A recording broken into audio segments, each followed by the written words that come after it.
Share ಮಾರ್ಕೆಟ್ನಲ್ಲಿ ನಷ್ಟ ಇಲ್ಲದೆ ಬರೀ ಲಾಭವನ್ನೇ ಪಡ್ಕೊಳ್ಳೋದಕ್ಕೆ ಒಂದು ತಂತ್ರವನ್ನು ಉಪಯೋಗಿಸ್ಬೋದಾಗಿದೆ. ಇದನ್ನು ಉಪಯೋಗಿಸೋದಕ್ಕೆ ಭಾಳಷ್ಟು ತಾಳ್ಮೆ ಅನ್ನೋದು ಇರಬೇಕು. ಶೇರ್ ಮಾರ್ಕೆಟಲ್ಲಿ ಈಗ ಹಾಕ್ಬಿಟ್ಟು ರಾತ್ರೋರಾತ್ರಿ ಬೆಳಿಗ್ಗೆಗೆ ನಾನು ಕೋಟ್ಯಾಧಿಪತಿ ಆಗ್ತೀನಿ ಅಂದರೆ ಆ ರೀತಿಯಲ್ಲಿ ಮಾಡಲಿಕ್ಕೆ ಸಾಧ್ಯ ಇಲ್ಲ. ಸೊ ಇದರಲ್ಲಿ ತಾಳ್ಮೆ ಇರಬೇಕು, ಶೇರ್ ಮಾರ್ಕೆಟ್ನ ಬಗ್ಗೆ ಅರಿವಿರಬೇಕು, ಗಮನ ಇರಬೇಕು, ಯಾವ ಶೇರ್ಗಳನ್ನು ನಾವು ಕೊಂಡ್ಕೊಳ್ತಾ ಇದ್ದೀವಿ ಅನ್ನೋದು ಗೊತ್ತಿರಬೇಕು. ಅದು ಶೇರ್ ಮಾರ್ಕೆಟು ಪಿ ಟಿ ಶೇರ್ಸಾ ಇಲ್ಲ ಲಾರ್ಜೆಸ್ಟ್ ಶೇರ್ಸಾ, ಆ ಕಂಪ್ನಿಯ ಫಂಡಮೆಂಟಲ್ಸ್ ಏನಿದೆ, ಅದರ ಅಪ್ ಆ್ಯಂಡ್ ಡೌನ್ಸ್ ಏನಿದೆ, ಅದರ ಒಂದು ಕ್ಯಾಂಡಲ್ನ ಅಪ್ ಆ್ಯಂಡ್ ಡೌನ್ ಹೇಗಿದೆ, ಅದರ ಪರ್ಚೇಸಿಂಗ್ ಏನಿದೆ, ಇದರ ಬಗ್ಗೆ ಗಮನ ಇರಬೇಕು. ಯಾವುದೇ ಒಂದು ಶೇರ್ಗಳನ್ನು ಪರ್ಚೇಸ್ ಮಾಡಿದ್ರೆ ಒಂದೇ ರೀತಿಯ ಶೇರ್ಗಳನ್ನು ಪರ್ಚೇಸ್ ಮಾಡಬಾರ್ದು. ವಿವಿಧ ರೀತಿಯ ಶೇರ್ಗಳನ್ನು ಅಂದರೆ ಒಂದು 4ರಿಂದ 5 ರೀತಿಯ ಶೇರ್ಗಳಿಗಾದರೂ ಸ್ಪ್ಲಿಟ್ ಮಾಡಿ ಹಣವನ್ನು ಹಾಕ್ಕೋಬೇಕು. ಸೊ ಇದನ್ನು ನಾನು ಒಂದು ಅಧ್ಯಯನಕ್ಕಾಗಿ ಇಲ್ಲಿ ಡಿಸ್ಕ್ಲೇಮರನ್ನು ಕೊಡ್ತಾಯಿದ್ದೀನಿ. ಇದನ್ನು ನಾನು ಒಂದು ಅಧ್ಯಯನಕ್ಕಾಗಿ ಕೊಡ್ತಾಯಿದ್ದೀನಿ. ಇದೇ ಶೇರನ್ನು ಪರ್ಚೇಸ್ ಮಾಡಿ ಅಂತಾಗಲಿ, ಯಾವುದೇ ಒಂದು ಶೇರನ್ನಾಗಲಿ, ಯಾವುದೇ ಒಂದು ಇದನ್ನಾಗಲಿ ನಾನು ಉತ್ತೇಜನವನ್ನು ಮಾಡ್ತಾಯಿಲ್ಲ, ಪ್ರಮೋಟನ್ನು ಮಾಡ್ತಾಯಿಲ್ಲ. ಇಲ್ಲಿ ನಿಮ್ಮ ಒಂದು ಶೇರ್ಸನ್ನು ಪರ್ಚೇಸ್ ಮಾಡೋದಕ್ಕೆ ನಿಮ್ಮ ಒಂದು ಅಧ್ಯಯನಕ್ಕಾಗಿ ಹೆಚ್ಚಿನ ಒಂದು ವಿಷಯ ಇರಲಿ ನಿಮಗೆ ಅನ್ನೋದಕ್ಕಾಗಿ ಈ ವಿಡಿಯೋನ ಮಾಡ್ತಾಯಿದ್ದೀನಿ. ಯಾವುದೇ ಒಂದು ಶೇರ್ ಮಾರ್ಕೆಟ್ಗೆ ಹೋದಾಗ ಅಲ್ಲಿ ನಷ್ಟ ಮಾಡ್ಕೊಳ್ಳೋಂಥದ್ದೇ ಹೆಚ್ಚಿದೆ, ಆದರೆ ಲಾಭನೇ ಪಡ್ಕೊಂಡು ನಷ್ಟ ಇಲ್ಲದೇ ಇದ್ದಂಗೆ ಹೇಗೆ ಮಾಡ್ಕೋಬೋದು, ನೋ ಲಾಸ್ ಓನ್ಲಿ ಪ್ರಾಫಿಟ್ ಅಂತ ಯಾವ ರೀತಿ ಮಾಡ್ಕೋಬೋದು ಅನ್ನೋದನ್ನ ಈ ವಿಡಿಯೋದಲ್ಲಿ ವಿವರವಾಗಿ ತಿಳಿಸ್ತೀನಿ. ಸೊ ಇದಕ್ಕೆ ಒಂದು ತಾಳ್ಮೆ ಇರಲಿ.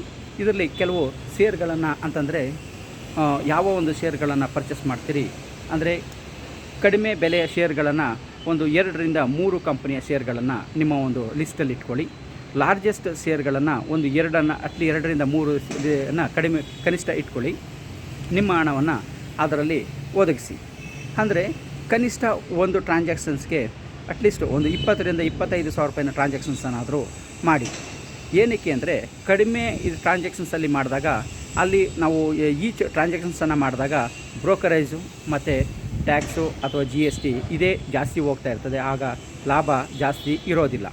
ಸೊ ಹಾಗಾಗಿ ನಾವು ಅಟ್ಲೀಸ್ಟ್ ಒಂದು 20ರಿಂದ 25 ಸಾವಿರ ರೂಪಾಯಿ ಒಂದು ಟ್ರಾನ್ಸಾಕ್ಷನ್ಸಲ್ಲಿ ಮಾಡಿದಾಗ, ಕನಿಷ್ಠವಾಗಿ ಮಾಡಿದಾಗ ಅದರಲ್ಲಿ ಲಾಭಾಂಶ ಇರುತ್ತೆ. ಇದನ್ನು ಹೇಗೆ ಅಂತಂದರೆ ನೀವು ಶೇರ್ಗಳನ್ನು ಪರ್ಚೇಸ್ ಮಾಡೋದು ಡೆಲಿವರಿ ಶೇರ್ಗಳನ್ನು ಪರ್ಚೇಸನ್ನು ಮಾಡಿ. ಡೆಲಿವರಿ ಶೇರ್ಗಳನ್ನು ಪರ್ಚೇಸ್ ಮಾಡಿದಾಗ ನೀವು ಬೆಲೆ ಜಾಸ್ತಿ ಆದಾಗ ಅದರ ಒಂದು ಮಾರಾಟವನ್ನು ಮಾಡ್ಬೋದಾಗಿರುತ್ತೆ. ಸೊ ಹಾಗಾಗಿ ಇಲ್ಲಿ ನೀವು ಪರ್ಚೇಸ್ ಮಾಡಿದಂಥ ಏನು ರೇಟ್ ಇರುತ್ತೆ ಅದಕ್ಕಿಂತ ಅಟ್ಲೀಸ್ಟ್ ಒಂದು ಫಿಕ್ಸೆಡನ್ನು ಮಾಡ್ಕೊಳ್ಳಿ. ನೀವು 2% ಅಥವಾ 3% ಪ್ರಾಫಿಟು ಏನು ಬೇಕು ಅನ್ನೋದನ್ನು. ಸೊ ಈ ಒಂದು ವ್ಯತ್ಯಾಸಗಳು ಕನಿಷ್ಠ ಒಂದು ವಾರ 10 ದಿನ ಅಥವಾ ಕೆಲವೊಂದು ಬಾರಿ 1-2 ದಿನಕ್ಕೂ ಕೂಡ ಸಿಗುವ ಸಾಧ್ಯತೆಗಳು ಇರುತ್ತೆ. ಸೊ ಆ ರೀತಿಯಲ್ಲಿ ನಿಮ್ಮ ಒಂದು ಪ್ರಾಫಿಟ್ ಬಂದಾಗ ಅದನ್ನು ಸೇಲ್ ಮಾಡಿ. ಆವಾಗ ನೀವು ಸೇಲ್ ಮಾಡಿದಂಥ ಅಮೌಂಟು ಈಗ ಒಂದು 20 ಸಾವಿರ ರೂಪಾಯಿ ನೀವು ಟ್ರಾನ್ಸಾಕ್ಷನ್ಸನ್ನು ಮಾಡಿದರೆ 2% ನೀವು ಇಟ್ಕೊಂಡಿದ್ದೀರಿ ಅಂತಂದಾಗ ನಿಮಗೆ ಅಲ್ಲಿ ಒಂದಷ್ಟು ಅಮೌಂಟ್ ಬರುತ್ತೆ. ಅದರಲ್ಲೇ ಒಂದು 100 ಚಿಲ್ಲರೆ ಟ್ರಾನ್ಸಾಕ್ಷನ್ಸು, ಬ್ರೋಕರೇಜ್ ಫೀಸು, ಟ್ಯಾಕ್ಸು ಇವೆಲ್ಲ ಒಂದು 100 ಚಿಲ್ಲರೆ 200 ರೂಪಾಯಿ ಹೋದ್ರೂ ಇನ್ನೂ ಸ್ವಲ್ಪ ಅಮೌಂಟನ್ನು ಉಳಿಯುತ್ತೆ. ಅದೇ ನೀವು 1 ಲಕ್ಷ ರೂಪಾಯಿ ಟ್ರಾನ್ಸಾಕ್ಷನ್ಸನ್ನು ಮಾಡಿದರೆ ನೀವು 2% ಇಟ್ಕೊಂಡಿದ್ರೆ 2,000 ರೂಪಾಯಿ ಆಗಿರುತ್ತೆ, 3% ಇಟ್ಕೊಂಡಿದ್ರೆ 3,000 ಆಗಿರುತ್ತೆ. ಸೊ ಅದರಲ್ಲಿ ನಿಮಗೊಂದು 200ರಿಂದ 300 ರೂಪಾಯಿ ಅಥವಾ ಒಂದು 300 ಚಿಲ್ಲರೆ ನಿಮ್ಗೆ ಹೋದ್ರೂ ಕೂಡ ಇನ್ನೂ 1,000 ಚಿಲ್ಲರೆ ಅಥವಾ 2,000 ಚಿಲ್ಲರೆ ನಿಮಗೆ ಲಾಭ ಉಳಿಯುತ್ತೆ. ಸೊ ಇದನ್ನು ಮಾಡ್ಕೊಳ್ಳೋದಕ್ಕೆ ಅಂದರೆ ಯಾವುದೇ ಒಂದು ಶೇರು ಅಲ್ಲಿ ಬಿದ್ದಂಥ ಸಂದರ್ಭದಲ್ಲಿ ಅದು ಮತ್ತೆ ರೈಸ್ ಆಗುತ್ತೆ. ಆ ರೀತಿಯಲ್ಲಿ ಕೆಲವೊಂದು ವಿಚಾರವಾಗಿ ಶೇರ್ ಮಾರ್ಕೆಟ್ ಬಿದ್ದಂಥ ಸಂದರ್ಭದಲ್ಲಿ ಆವಾಗ ಸ್ವಲ್ಪ ತಾಳ್ಮೆಯಿಂದ ಇರಬೇಕಾಗತ್ತೆ. ಸೊ ಈ ರೀತಿಯಲ್ಲಿ ಒಂದು ವೇರಿಯೇಷನ್ಸನ್ನು ನಾವು ಒಂದು ತಿಂಗಳಲ್ಲಿ 4-5 ಬಾರಿ ಆದರೂ ಕನಿಷ್ಠವಾಗಿ ನೋಡ್ಬೋದಾಗಿದೆ.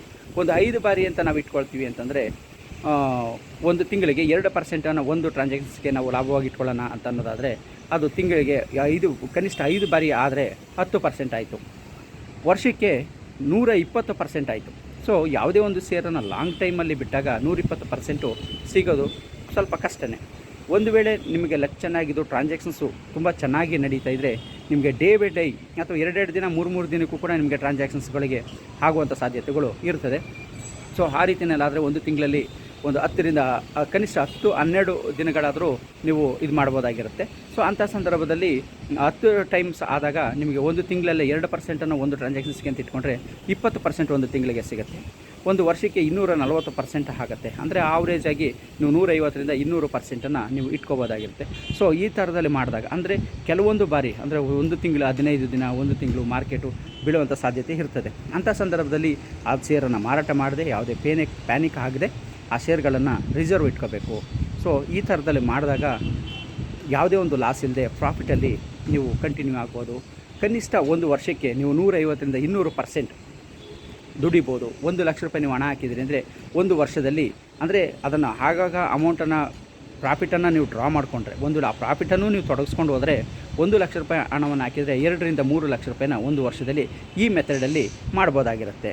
ಕನಿಷ್ಠ 1 ಲಕ್ಷಕ್ಕೆ 1 ಲಕ್ಷದಿಂದ 3-4 ಲಕ್ಷದವರೆಗೂ ಮಾಡುವಂಥ ಸಾಧ್ಯತೆ ಇದೆ. ಇದನ್ನು ನೀವು ಟೆಕ್ನಿಕಲಿ ಅದನ್ನು ತುಂಬ ಸ್ಟ್ರಾಂಗಾಗಿ ನೀವು ತಿಳ್ಕೊಂಡಿದ್ರೆ 1 ಲಕ್ಷದ ಹಣವನ್ನು ಅದೇ ಹಣವನ್ನು ಅಲ್ಲೇ ಹಂಗೆ ತೊಡಗಿಸ್ಕೊಂಡಿದ್ರೆ 4ರಿಂದ 5 ಲಕ್ಷ ಒಂದು ವರ್ಷಕ್ಕೆ ಮಾಡುವ ಸಾಧ್ಯತೆಯೂ ಕೂಡ ಇರುತ್ತೆ. ಸೊ ಹಾಗಾಗಿ ಯಾವುದೇ ಒಂದು ಶೇರ್ಗಳನ್ನು ನೀವು ಇನ್ವೆಸ್ಟ್ಮೆಂಟನ್ನು ಮಾಡಿದರೂ ಕೂಡ, ಯಾವುದಕ್ಕೆ ಅದನ್ನು ಹಾಕಿದ್ರೂ ಕೂಡ ಅದರ ಒಂದು ಅಧ್ಯಯನವನ್ನು ಮಾಡ್ಕೊಳ್ಳಿ.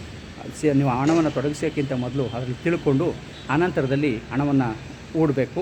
ಅದರ ಹೂಡಿದ ನಂತರದಲ್ಲಿ ಅಲ್ಲಿ ಏನು ಪ್ರಾಫಿಟ್ ಬರ್ತಾಯಿದೆ, ಏನು ಆಗ್ತಾಯಿದೆ ಅನ್ನೋದನ್ನ ತಿಳ್ಕೊಂಡು ನೋಡಿಕೊಂಡು ಒಂದು ಜಾಗೃತಿಯಿಂದ ಇದನ್ನು ಮಾಡಬೇಕು. ಪ್ರತಿದಿನ ಇದನ್ನು ವಾಚನ್ನು ಮಾಡಬೇಕು. ಹಣ ಹಾಕಿದ್ದೀನಿ ಅಂತೇಳಿ ಹಾಕ್ಬಿಟ್ಟು ಸುಮ್ಮನೆ ಕೂತ್ಕೊಳ್ಳೋದು, ಮನಸೋ ಇಚ್ಛೆ ಮಾರಾಟ ಮಾಡೋದು, ಮನಸೋ ಇಚ್ಛೆ ಮಾಡಿದ್ರೆ ಆಗಲ್ಲ. ಇದರ ಬಗ್ಗೆ ಪ್ರತಿದಿನ ಅಟ್ಲೀಸ್ಟ್ ಒಂದು ಅರ್ಧ ಗಂಟೆನಾದರೂ ಗಮನವನ್ನು ಹರಿಸಿದ್ರೆ ಶೇರ್ ಮಾರ್ಕೆಟಲ್ಲಿ ಒಳ್ಳೆಯ ಹಣವನ್ನು ಸಂಪಾದನೆ ಮಾಡೋದಕ್ಕೆ ಎಲ್ಲ ಅವಕಾಶಗಳು ಇರುತ್ತೆ.